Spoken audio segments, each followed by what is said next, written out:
The show is basically some talk, some news, and hopefully some answers. But the main point of the show, it started out as marketing towards the workers' compensation community, because all of us have been in workers' compensation for so long.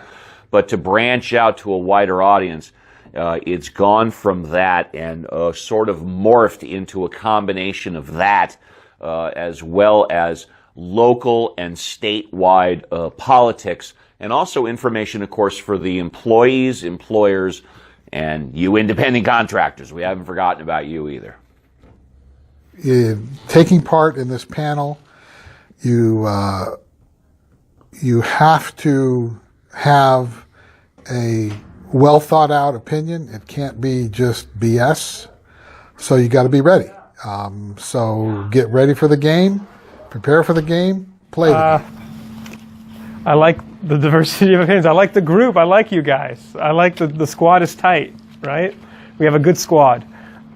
So it's a good time, and I've always enjoyed sharing and listening mostly. If there's one thing you wanted to say to the listeners, what would it be?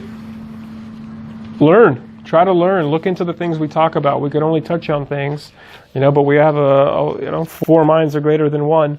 So if we tell you something and it's interesting, look into it. If you want to send an email to Steve, would love to talk to you about it, and we'll talk about it around the round table.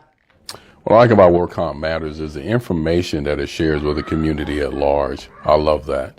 I love the group of people that we have here, the differences in opinion, the way we communicate and share information, and the fact that Steve, who heads this whole show, he lets us talk about whatever comes up, whatever's near and dear to our heart, or whatever issues are at the subject of the day. And I love that.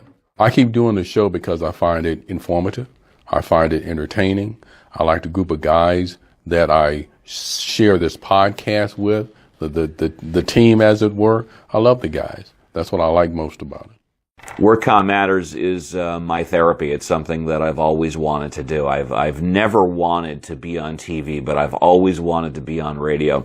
This for me is sort of a second chance at life, and I would never attempt to do it alone. I'm so fortunate to have one of the best crews in town, both with Mike, Robert, Ted, as well as Scott from Uncle's Studio, and it's just enjoyable for me. And it's also the opportunity, no matter how small, seriously, to make $1 million. I mean, we talked about Joe Rogan on the show today.